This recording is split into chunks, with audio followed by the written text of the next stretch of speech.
Hola nuevamente, querido amigo, un gusto encontrarnos nuevamente para seguir estudiando el libro de Daniel, pero comenzando con algunos aspectos introductorios.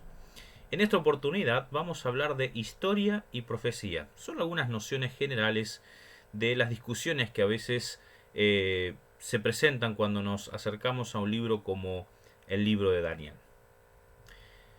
Los pueblos que borran su pasado no saben hacia dónde van porque no saben de dónde vienen.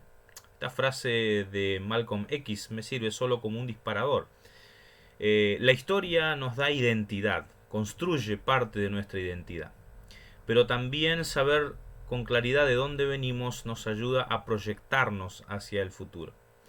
Eso es algo muy importante porque en la Biblia la profecía y la historia están entremezcladas, ¿no? Y la protología y la escatología de alguna manera también se conectan. La protología es el estudio del el principio de la creación y de los orígenes según lo que narra la Biblia, y la escatología el actuar de Dios en relación al tiempo del fin. Y entonces es para nosotros muy importante tener algunas nociones sobre lo que es la historia. Tenemos que decir que la palabra historia se usa con bastante ambigüedad hoy en día. Por un lado, la palabra historia puede hacer referencia a lo acaecido, es decir, el hecho en sí, lo que ocurrió en sí. Eso es historia, es algo que ocurrió.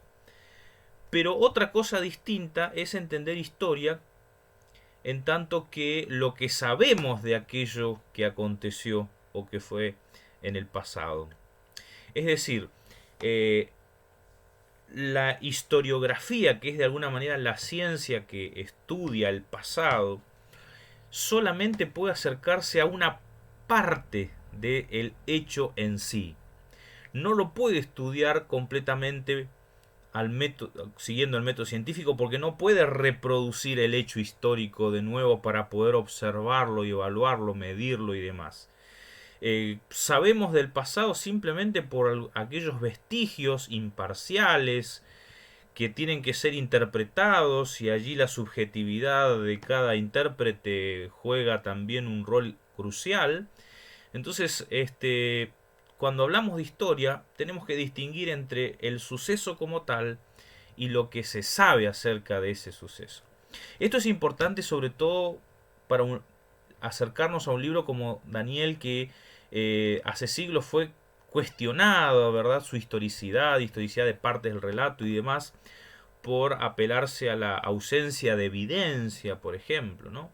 Cosa que con el correr de los años ha ido cambiando, porque se ha tenido un conocimiento mayor del pasado y de la época y de lo que ocurrió en aquellos días y demás, al margen de que no tengamos, verdad, una fotografía, un video de Daniel el profeta, o una corroboración de su persona como tal, no lo tenemos físicamente, verdad, es muy posible todo lo que ocurrió en la vida de esta persona.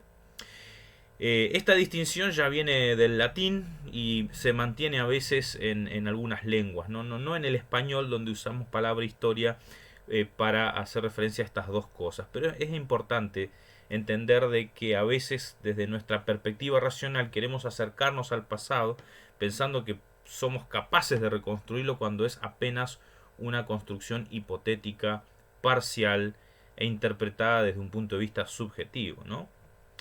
¿Qué es la historia? Bueno, el doctor Juan Carlos Priora escribe así, ¿no? La historia es la ciencia social que intenta recrear el pasado por medio de la investigación y exposición cronológica y metódica de las acciones del hombre, desde sus orígenes hasta el presente, intentando explicar las causas, el desarrollo, las consecuencias de los hechos significativos, con la finalidad de entender el presente y vislumbrar el futuro, ¿no? Eh, Varias cositas uno puede resaltar de esta definición. Primero que nada, que es una ciencia que intenta recrear. Es un intento, no es el hecho en sí, ¿no? Se lo hace por medio de la investigación, se trata de exponer los hechos de una manera cronológica, metódica, etcétera, pero no deja de ser un intento solamente. Se trata de entender hechos significativos, pero significativos para quién, ¿no? Eso a veces depende de quién cuenta la historia. Va a seleccionar algunos elementos que le parecen significativos, pero de pronto no pueden coincidir para otra persona. Pero sí es importante entender que esa búsqueda por encontrarnos con el pasado nos ayuda a entender el presente y nos ayuda a proyectarnos, a vislumbrar un futuro. Ese elemento creo que es muy valioso de este intento de buscar en la historia, ¿verdad?, una ayuda para poder comprender mejor parte de nuestra identidad. Esa reconstrucción histórica se hace por medio del estudio, de la investigación, de las fuentes históricas, ¿no? Sean estas primarias o secundarias. Dentro de primarias sean escritas o no escritas. Básicamente ustedes saben que se habla de historia a partir del inicio de la escritura, porque es a partir de el descifrado de los primeros escritos que uno comienza a meterse en el pensamiento de la gente que habitó en nuestro planeta hace siglos atrás, ¿verdad? Así que es por medio de la escritura donde tenemos un acceso más directo al pensamiento, a las formas literarias de una época, pero de alguna manera eso no necesariamente refleja la totalidad de la vida o de los hechos que ocurrieron en el pasado. Es apenas una selección de aquellos, visto como decíamos desde un punto de vista particular y condicionados por la parcialidad de la evidencia, que en muchos casos es muy diminuta, como para poder reconstruir con exactitud lo que ocurrió. Existen numerosas concepciones de la historia, ¿no? Algunos hablan de la concepción lineal de la historia, con un principio y avanzando hacia adelante. Otros, tal vez en la cultura más oriental, la concepción cíclica de la historia, donde todo se vuelve a repetir, ¿verdad? A lo largo de la vida. Podríamos hablar de concepciones más científicas de la historia, en fin. Ahora, lo importante para nosotros al momento de discutir con esto es que muchas de las concepciones modernas de la historia presuponen que Dios no participa de nuestra historia, es decir, de que no hay un contacto entre lo natural y lo sobrenatural. Entonces lo que uno se pregunta, ¿es posible ese contacto desde el punto de vista de la fe? ¿Cómo nosotros abordamos o entendemos este contacto? Pues bien, tenemos que decir que a lo largo de la historia se han presentado diferentes visiones acerca de cómo se da la relación entre Dios y nuestro mundo. Podríamos hablar de una visión clásica influenciada por el pensamiento griego, ¿verdad?, de Aristóteles, Platón y compañía, que concebían un mundo natural que era el reflejo, ¿verdad?, de un mundo verdadero, de una idea original, de un ser atemporal que era Dios, una especie de Dios. Y entonces en esa visión clásica el mundo pertenece al ámbito de lo temporal, mientras que lo sobrenatural pertenece al ámbito de lo atemporal, que significa específicamente ausencia de tiempo y espacio. Por otro lado, hay una línea divisoria entre esos dos mundos, ¿no?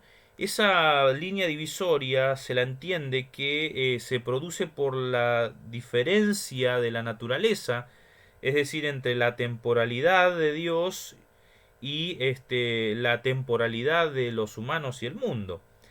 Pero ellos se entendía de que esa discontinuidad no era una discontinuidad absoluta, sino que se podía dar una comunicación entre ambas esferas, desde el hombre hacia Dios y desde Dios hacia el hombre. La flechita que viene de Dios hacia el hombre va a ser entendida como la revelación, y la flechita que va hacia Dios va a ser entendida como el uso de la razón. Es decir, el hombre que posee un alma temporal puede llegar a conocer, a entender por medio del ejercicio de su razón aquello que es sobrenatural. En cuanto a la incidencia de la revelación y la inspiración, bueno, se va a entender que no es un fenómeno que forma parte del ámbito temporal, sino es más bien atemporal, y no son importantes los elementos históricos de la revelación bíblica. Bueno, esta visión va a ser cuestionada por una visión moderna, básicamente a partir de este pensador y filósofo Emmanuel Kant, que bueno, de alguna manera logra condensar algo que estaba en su época, ¿no? Y que él heredó de alguna manera, una mirada donde se entiende que la razón humana opera de manera temporal y por lo tanto todo lo que nosotros vemos y entendemos debe ser entendido bajo esa categoría. Eso hace que la discontinuidad entre la esfera sobrenatural y la natural sea más gruesa e imposible de salvar. Así que hablamos de una discontinuidad absoluta entre Dios y el hombre. En este caso es imposible corroborar que Dios participe de la historia. Es decir, Dios no puede participar de la historia porque la historia presupone una concepción temporal y Dios estaría en una categoría distinta, por lo tanto no puede participar. Así que bajo esta mentalidad moderna muchos estudiosos y pensadores comienzan a acercarse incluso al texto bíblico bajo esa óptica. Como Dios no participa de la historia y los eventos actuales tienen que ser interpretados a la luz de lo que ocurre en el presente, hay que comenzar a reinterpretar la Biblia, ¿no? Y entonces tratar de buscar cuáles son las causas naturales de los hechos que se describen sin necesidad de apelar a milagros, a prodigios, a intervenciones de seres sobrenaturales, etcétera, ¿no? Así que esa mirada también condicionó la comprensión de la profecía bíblica, la comprensión de las escrituras como tal.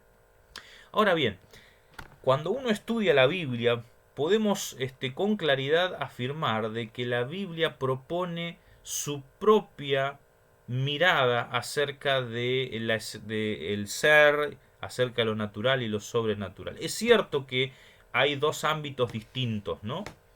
Y hay una línea divisoria, ¿verdad? Hay una discontinuidad, pero no es por la naturaleza distinta de quienes están en un ámbito o en el otro, sino que esa discontinuidad se da por el pecado.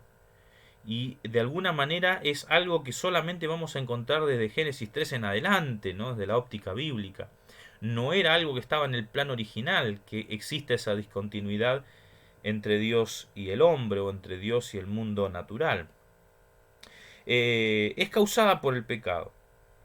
Dios es temporal o analógicamente temporal, participa de la historia con sus criaturas, la experimenta de un modo distinto, por supuesto, pero es alguien que está involucrado en la historia, participa. El hombre no puede conocer a Dios por el uso de su razón, sino que solamente puede conocer a Dios por medio de la revelación, es decir, lo que Dios cuenta, lo que Dios comparte.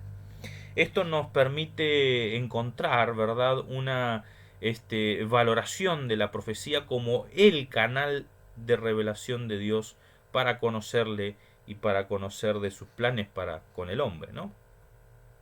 En este cuadrito, si ustedes pausan el video después, encontrarán el detalle tal vez de las explicaciones que acabo de compartir con algún detalle adicional. Pero yo continúo, ¿está bien? Un profesor aquí de la universidad ha escrito varios materiales acerca de esta cuestión. Pueden ustedes buscarlo o buscar sus materiales para ahondar más en esto, pero tomo solamente un pensamiento de él. El ser de Dios se revela en su aparición en la historia, junto con el hombre y el pueblo. No hay en la Biblia una revelación del ser de Dios separada de su presencia histórica y temporal en la creación. De hecho, la creación presupone que Dios está en el tiempo, ¿no? Ordenando las cosas a través de los días y que está físicamente también creando por su palabra y con su palabra, por medio de su palabra, las cosas creadas. Así que cuando nosotros nos notamos que la Biblia tiene su propio abordaje acerca de la historia, de cómo se entiende, ¿verdad?, lo que pasa en nuestro mundo, creo que es importante recordar algunos postulados básicos de la visión bíblica acerca de la historia. Es decir, la Biblia nos propone algunos elementos que son parte de nuestras presuposiciones a la hora de acercarnos a la historia. Aquí los tienen a los 8, vamos a mencionar alguna cosita de cada uno de ellos de manera breve. Primero que nada, La soberanía de Dios en la historia, repetida por todas partes en las profecías y en el libro de Daniel en particular, es un tema recurrente. Ustedes pueden encontrar allí en pantalla las citas o referencias bíblicas que los invito a que puedan ustedes con tranquilidad leer, ¿verdad? Más adelante. Pero la Biblia presupone esa idea de un Dios que está al control, ¿no? Las palabras de Habacuc, en cambio el Señor está en su santo templo, calla ante él toda la tierra. Es un reconocimiento de la soberanía de Dios, de que Dios está al control de todo lo que pasa en este mundo. Así que esa noción es importante. Todo lo que pasa está bajo el control de Dios. Un pensador cristiano dice: la soberanía de Dios nada tiene que ver con el determinismo o el fatalismo. Para la cosmovisión bíblica no existen ni determinismos ni fatalismo, sino hacerse cargo de las consecuencias que se derivan de las propias decisiones individuales o colectivas asumidas en uso de la libertad con que el hombre fue creado. Los seres humanos recogemos lo que hemos sembrado, no solo en lo individual, sino también en lo social e incluso en lo ecológico. Entonces, Dios está al control de todo, pero Dios ha dado libertad a sus criaturas. Así que en la historia también ocurren cosas que no están en la voluntad de Dios, en el plan de Dios, pero que ocurren porque la voluntad de sus criaturas lo ha decidido así. Nosotros al hablar de la soberanía de Dios también tenemos que resaltar que Dios es un Dios omnisciente, por un lado, decir que lo sabe todo, y al mismo tiempo es comunicador, es decir, tiene interés por anunciar de antemano aquellas cosas que él ya sabe, ya conoce, ¿no? En Isaías tenemos algunos textos claros que hablan de esto, donde se presenta un Dios que se diferencia de otros en su capacidad de dar cuenta en relación al pasado y al futuro. Es un Dios que proclama lo venidero, que es capaz de anunciar lo que aún no ha ocurrido. Entonces, esto es algo importante cuando nosotros entendemos la profecía, porque vamos a apelar, ¿verdad?, a ese valor predictivo también que tiene la profecía y creemos en ello. Segundo postulado, es que el hombre fue hecho a imagen de Dios. La narrativa del Génesis, ¿verdad?, allí en el capítulo 1 nos presenta ese marco original donde el hombre, hombre y mujer, ambos, ¿verdad?, la humanidad de aquel entonces, fueron creados a imagen de Dios. De esa manera la Biblia presenta a un hombre creado con propósito, con objetivo y con una finalidad que eran bien definidos. No somos fruto de la casualidad, no. En la existencia del hombre hay un interés divino, hay un propósito que Dios ha establecido. Dios ha hecho al hombre poco menor que los ángeles y lo coronó de gloria y honra, dice el Salmo 8, un precioso salmo que narra en detalle, ¿verdad?, ese valor y ese propósito que Dios ha dado al ser humano. Una cita de Elena de White que dice: el hombre había de llevar la imagen de Dios tanto en la semejanza exterior como en el carácter. Solo Cristo es la misma imagen del Padre, pero el hombre fue creado a semejanza de Dios. Su naturaleza estaba en armonía con la voluntad de Dios. Su mente era capaz de comprender las cosas divinas. Sus afectos eran puros, sus apetitos y pasiones estaban bajo el dominio de la razón.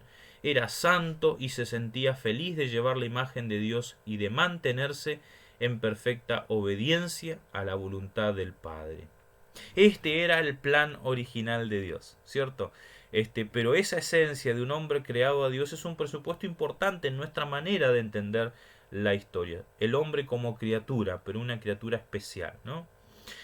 Tercer presupuesto de la Biblia en relación a la historia, ¿no? ¿Cómo vemos la naturaleza? ¿Cómo vemos el mundo en el cual nosotros habitamos? Lo vemos también como una criatura, como un elemento creado por Dios. Dios creó los cielos y la tierra, dice Génesis 1:1.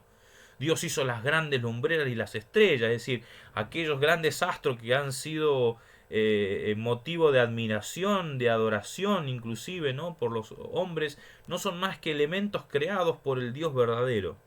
Por la palabra del Señor fueron creados los cielos y la tierra, ¿verdad?, y todo su ejército y todo lo que hay en él, porque Él dijo y fue hecho, Él mandó y surgió. el poder de la palabra, ¿no? Así que esto claramente se diferencia de las distintas cosmogonías que había en el mundo antiguo y que hay todavía, ¿verdad?, a nuestro alrededor. Es decir, historias de la creación donde se ve a dioses batallando, peleando, por ejemplo, en la cultura egipcia o en la religión egipcia. Adoración, ¿verdad?, a los astros. Podemos verla prácticamente en todas las importantes religiones de las culturas del pasado, ¿verdad? Del dios Sol, recurrente en muchas de ellas, en muchas de las culturas vamos a encontrar esto de la adoración al dios Sol, adoración a los elementos naturales, a la tierra, ¿verdad? En particular, por ejemplo, aquí en nuestras latitudes, la madre tierra. Pero también existe una mirada distinta, ¿verdad?, de ver a toda la creación como Dios mismo, es decir, la creación es Dios.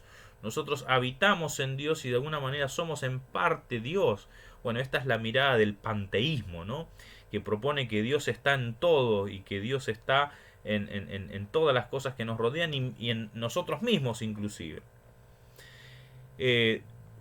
Contraste también entre la mirada evolucionista, que ve que el hombre en realidad es el fruto de un largo proceso evolutivo donde se fueron dando las circunstancias para que exista la vida y se desarrolle y evolucione y mejore, y nosotros estaríamos en una instancia del clímax entre las criaturas, ¿verdad?, que habitan nuestro planeta.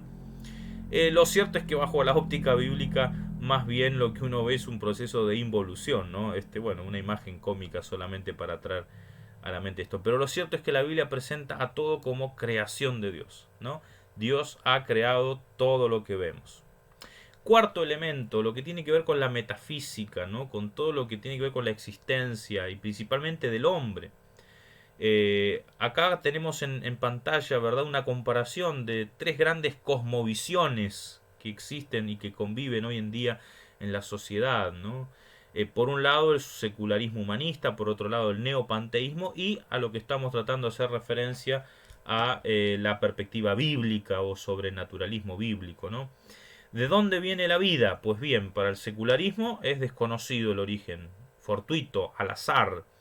Para el neopanteísmo es el universo, es la vida en todas sus formas, ¿verdad? Y no son más que una manifestación de Dios. Ahora, desde la perspectiva bíblica, el origen es divino y planificado por Dios. En cuanto a la naturaleza del hombre, bueno, la visión humanista es un extraño, un complejo mecanismo viviente, o bien un animal inteligente evolucionando todavía, ¿verdad?, para llegar a ser una especie mejor. El neopanteísmo habla del hombre o de la naturaleza del hombre como un ser espiritual e inmortal que transitoriamente ocupa un cuerpo físico, pero que luego puede pasar por otros estados espirituales. Ahora, la Biblia ve al hombre como una persona pluridimensional, es decir, una unidad bio, psico, socio, espiritual, creada a imagen y semejanza de Dios. Bien, seguimos. El propósito, ¿a qué se aspira? Bueno, el secularismo simplemente el hombre tiene que perfeccionarse, llegar a ser mejor, o por lo menos la descendencia, ¿verdad? El neopanteísmo, bueno, perfeccionarse a sí mismo mediante ejercicios corporales, la meditación, llegar a cierto equilibrio, ¿verdad? O paz interior, en fin. Ahora la Biblia apunta hacia un ser renovado, pero por el poder divino, ¿no? ¿Cuál es el destino final, según el secularismo? La muerte, y no hay nada más que eso, porque la muerte es la nada misma. El neopanteísmo sería la muerte un nuevo inicio donde en realidad el ser se conecta o se vuelve con esa mente cósmica, ¿no?, con este ser trascendental. Ahora, para la mirada bíblica, lo que se promete es la vida eterna otorgada por Dios mediante la transformación tanto del ser humano como del ecosistema, pero de aquellos que han aceptado el plan de Dios para sus vidas.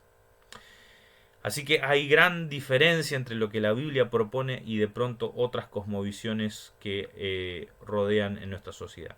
Ahora, esto se confronta también con otra realidad y es la alienación del hombre. Es decir, en la desobediencia del hombre nos ha puesto en una situación totalmente distinta de la cual Dios planeaba originalmente para nosotros. Hay un texto de la Biblia que explica muy bien, me parece que es el texto que mejor explica la gravedad del pecado o cómo el pecado ha dañado la relación entre Dios y sus criaturas. Dice allí, porque vuestras iniquidades han hecho división entre vosotros y vuestro Dios, y vuestros pecados han hecho ocultar de vosotros sus rostros para no oír. El pecado hace una división entre Dios y el hombre. Es ese nuevo estado del hombre el que impide que Dios pueda estar de una manera tal como lo tenía planeado al inicio, ¿cierto? Así que a partir de la caída del hombre comenzamos a ver ya los resultados de todo esto. Ya en Génesis 3, donde se narra precisamente el primer incidente, comenzamos a ver perturbación social, perturbación de la naturaleza, interrupción de la unión con Dios, pérdida de la libertad. Es decir, la Biblia nos habla con claridad de las consecuencias que tiene el pecado para la vida de los hombres. Ahora bien, la Biblia también presenta que Dios tiene un plan para reconciliar al hombre con él, que entró en ejecución desde el mismo momento en que el hombre cayó, pero que había sido planificado con anterioridad también por la mente previsora de la deidad. Porque de tal manera amó Dios al mundo que dio a su Hijo único para que todo aquel que en él crea no se pierda, mas tenga vida eterna, dice Juan 3:16. Y primera de Pedro 1:18 al 20 dice: sabed que habéis sido rescatados de la vana conducta que recibiste de vuestros padres, no con cosas corruptibles como el oro o plata, sino con la sangre preciosa de Cristo, como de un cordero sin mancha ni defecto, designado desde antes de la creación del mundo, pero manifestado en este último tiempo por amor de vosotros. Es decir, hay un plan, había un plan, siempre hubo un plan para poder reconciliar a la humanidad con Dios nuevamente. Y como parte de ese plan redentor, Dios establece un pacto. Y el formato de pacto es clave para entender el relacionamiento con Dios en medio del pecado, ¿no? Es decir, cómo el hombre pecador puede relacionarse nuevamente con Dios o comenzar a vincularse nuevamente con Dios. Bueno, bajo diferentes figuras la Biblia presenta de manera unánime la idea del pacto. Dios tiene un pacto donde el hombre debe comprometerse con Dios y donde Dios se comprometió con el hombre también. Y lo que encontramos en la Biblia son diferentes manifestaciones, pero del mismo pacto, ¿no? Adaptaciones a diferentes épocas, con diferentes personajes, pero son manifestaciones de un mismo pacto, de ese pacto de Dios para salvar a la humanidad. Octavo elemento de la cosmovisión bíblica acerca de la historia. No todo lo que sucede en este mundo refleja la voluntad de Dios. Qué punto importante para recalcarlo aquí. Claramente la muerte no estaba en los planes de Dios. Claramente la enfermedad no está en los planes de Dios. Las tragedias, las guerras, todo lo malo que podemos encontrar en este mundo no estaba en los planes de Dios. Que Dios tenga una solución para restaurarnos no significa que todo lo que ocurra sea su voluntad. Dios claramente a veces obra en contra de su voluntad. Pero eso no significa tampoco que Dios no está al control, ¿verdad? Ahora, lo que ocurre en este mundo tiene que ser explicado a partir de una combinación, es multicausal. No hay un solo factor que determina lo que ocurre, como aquellos que piensan en la predestinación, donde todo, absolutamente todo está definido por la mente de Dios. No. También la Biblia nos presenta el libre albedrío de las criaturas. Es decir, cada criatura toma decisiones y esas decisiones impactan sobre su vida. El tema del gran conflicto y sus implicaciones universales, es decir, nosotros estamos rodeados de huestes que están combatiendo también de manera real en contra del reino de Dios, y eso repercute sobre nuestras vidas.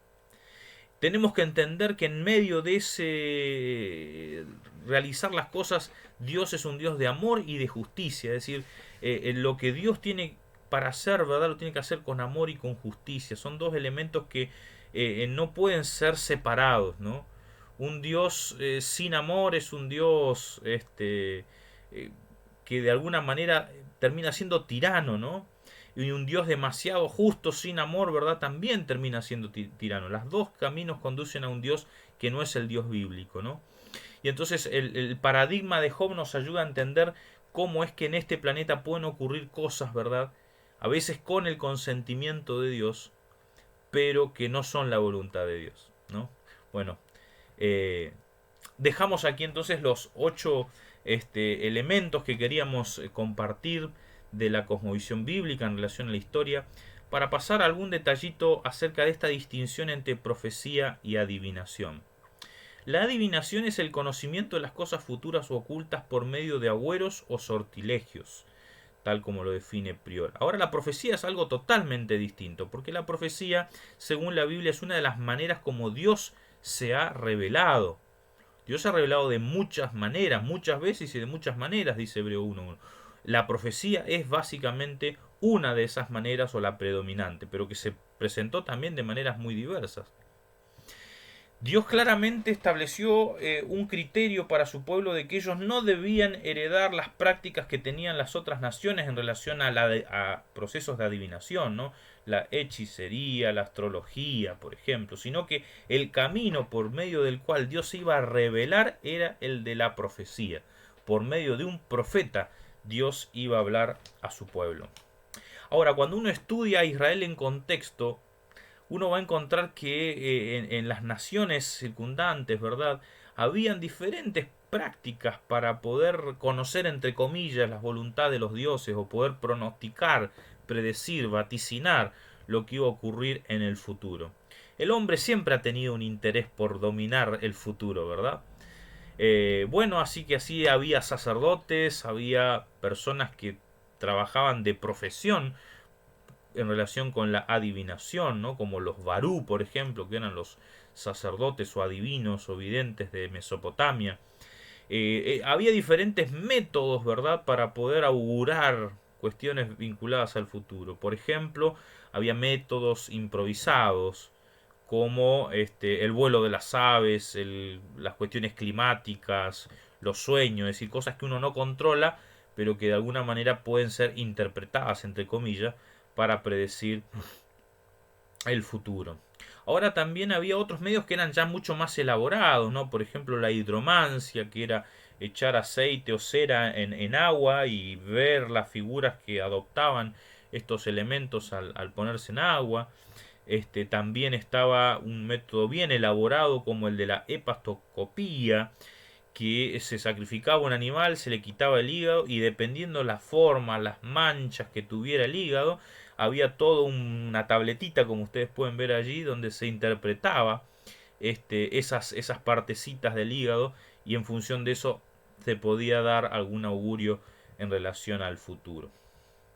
Lo cierto es que también había personajes extraños en el mundo antiguo, como los Muhum o los completamente locos y su equivalente femenino, las Muhutum. Esto es en Mesopotamia, específicamente en Mari. Eran personas que naturalmente pasaban por momentos de desequilibrio mental en un contexto donde la locura era considerada posesión divina, ¿verdad? Así que estas personas que se comportaban de manera extraña, de manera espontánea, salían con la idea de que habían recibido un mensaje que tenía que ser compartido con determinado rey, por ejemplo. Pero no deja de ser un fenómeno aislado que no tiene comparación con lo que encontramos en la Biblia. En Egipto también había diferentes tipos de adivinación por medio de sueños, de los astros, animales sagrados, estatuas y varias cosas que son muy interesantes de lo que se ha descubierto allí. Pero lo cierto es que esos elementos de adivinación no son muy distintos de los que a veces hoy en día tenemos a la mano, ¿verdad? De lo que se ofrece en la sociedad también, ¿no? Hay un interés por el futuro, por predecir el futuro, y el hombre se ha ingeniado de más de una manera para poder alcanzar y dar tranquilidad, entre comillas, a las personas en relación con su futuro y con su destino. Lo cierto es que la Biblia rompe con ese esquema, ¿no? Ya el libro de Daniel nos ayuda a vislumbrar esa ruptura. Cuando el sabio, cuando Nabucodonosor el rey, perdón, tiene ese sueño que no logra recordar los detalles y ordena que sus sabios le digan el sueño y luego la interpretación, los propios sabios, astrólogos, adivinos le dijeron al rey, lo que demanda el rey es demasiado difícil. Nadie lo puede declarar sino los dioses que no moran en la carne. Y de pronto aparece un joven allí, ¿verdad? De Daniel, que en oración con sus amigos recibe esa revelación y entonces se presenta delante del rey y le dice al rey, el misterio que el rey demanda ni sabios, ni astrólogos, ni magos, ni adivinos lo pueden revelar. pero hay un Dios en el cielo que revela los misterios. Así que la Biblia va a hacer una distinción muy clara entre el canal de comunicación de Dios y el canal donde Dios no se comunica. Hay una distinción muy clara en esto, y la profecía tiene un rol clave como canal de comunicación de parte de Dios. Y en ese sentido la profecía no fue dada para calmar nuestras ansias en relación al futuro, para guiarnos en los detalles rigurosos de nuestra vida. No, la finalidad de la profecía es otra, ¿no? Tomando las palabras de Priora, tiene la finalidad de fortalecer la fe e iluminar la conciencia en relación con nuestro deber cristiano a la luz de los acontecimientos predichos que ocurrirán en el futuro. Así que el propósito de la profecía siempre es fortalecer la fe, no tener el mapa detallado de lo que va a pasar y de esa manera estar en una ventaja a otro, o tener la capacidad de mostrarme a mí mismo como un sabio, como una persona, ¿verdad?, que conoce lo que va a pasar. No, Jesús dijo: desde ahora os lo he dicho antes que suceda, para que cuando suceda creáis que yo soy el que soy. Es decir, la profecía tiene un elemento de fortalecer la fe, ¿no? No necesariamente tener la respuesta a todas las inquietudes que podamos llegar a tener hoy en día. Y por supuesto que la Biblia presupone que hay falsa profecía, de tal manera que se nos insta a evaluar todo para poder ver dónde está la profecía verdadera. En la Biblia encontramos varios criterios para seleccionar aquellos profetas que son verdaderos. Por ejemplo, la prueba del huerto. Es decir, por sus frutos lo conoceréis. Las evidencias en la vida de aquel que dice hablar de parte de Dios. ¿Cómo es? ¿Es consecuente con lo que dice? Eso es un elemento importante. Otro punto, ¿verdad?, que tienen las profecías, por ejemplo, ¿no?, el cumplimiento de las profecías como una pauta para saber si es un verdadero profeta, que no conduzca a la apostasía, porque puede darse el caso de alguien que anuncia algo y que ocurra, pero que después termine desviando, ¿verdad?, al pueblo. Bueno, ahí Deuteronomio 13 advierte claramente sobre ese punto. Y por otro lado, también el profeta nuevo tiene que ser coherente con lo que Dios ya ha revelado. Dios no se contradice, ¿no? Así que es muy importante también estudiar la revelación previa para poder reconocer o no una voz profética nueva. La Biblia nos recomienda: no apaguéis el espíritu, no menospreciéis las profecías, someted todo a prueba y retened lo bueno. Es decir, no tenemos que rechazar las profecías. Las profecías, muchos le tienen miedo, le tienen temor a esto de la profecía, pero no, tenemos que acercarnos a la profecía con interés, ¿verdad? Pero tenemos que someter todo a prueba y por supuesto retener lo bueno. Pedro también nos aconseja diciendo: además tenemos la palabra profética aún más segura, a la que hacéis bien en estar atentos como una antorcha que alumbra en un lugar oscuro hasta que el día clarezca. Esta parte es muy importante para nosotros porque la comprensión de la profecía también se da de manera progresiva. Nosotros creemos en esa comprensión progresiva de la verdad, ¿no? Hasta que el día clarezca y el lucero de la mañana salga en vuestro corazón. Ante todo, sabed que ninguna profecía de la Escritura vino por una interpretación privada del mismo profeta, porque ninguna profecía vino jamás por voluntad humana, sino que los santos hombres de Dios hablaron inspirados por el Espíritu Santo.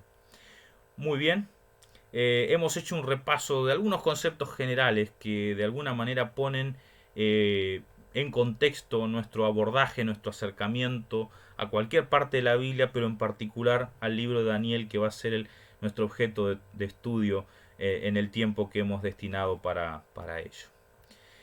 Termino con las palabras de Apocalipsis: bienaventurado, feliz, dichoso el que lee las palabras de esta profecía, y bienaventurados, felices, dichosos los que la oyen y guardan lo que está escrito en ella, porque el tiempo está cerca. Hay un mensaje para nosotros en la profecía que tenemos que prestar atención y que es para nuestra dicha, nuestra felicidad. Que el Señor les bendiga. Nos vemos en un próximo video.